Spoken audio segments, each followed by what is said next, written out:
Hello, hello. Happy Wednesday. It's hump day again. The weeks go way too fast. Today, I wanted to speak about lectins.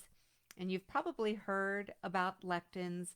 Dr. Gundry talks about them the whole time. Well, not the whole time, all the time. He has a book called The Plant Paradox, in which he really goes into lectins and how they impact our health. So you may be wondering what is a lectin. I was just talking about leptin the other day. So lectin, Lectins, a lectin. And a lectin is a protein that binds to carbohydrates, and it really makes it more difficult to digest. And what happens is all plants have these lectins, and they're there to really protect the plant from being digested or eaten. That way, the seeds and things can continue to be excreted out from animals and just overall protective mechanism for plants. So, what happens when we eat lectins? Well, it can cause nausea, vomiting, diarrhea, gas, bloating, just a lot of digestive upset.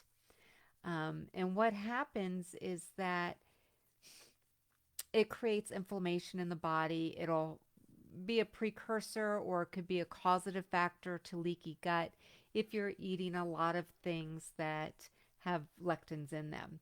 So, some of the top foods that do have lectins would be peanuts, soybeans, peas, whole grains, these types of things. So, if you eat a lot of those regular beans, you want to make sure that you soak them. Water does tend to break down the bond with the lectins, and so it makes it easier to digest. This is part of the reason why it's recommended to soak beans.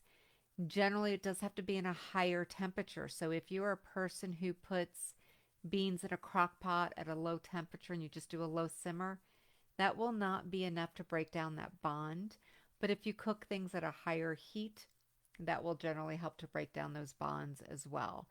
So, just something to be aware of. Lectins can cause overall inflammation throughout the body. So, if you are eating a lot of those foods that do have high levels of lectins, it is something to be aware of. If you tend to have digestive issues after you eat certain foods, it may also be because of the lectin level within those foods. Hope that helps and just gives you something to think about and maybe testing out in your own day to day environment to see if that helps if you have digestive problems. Thanks.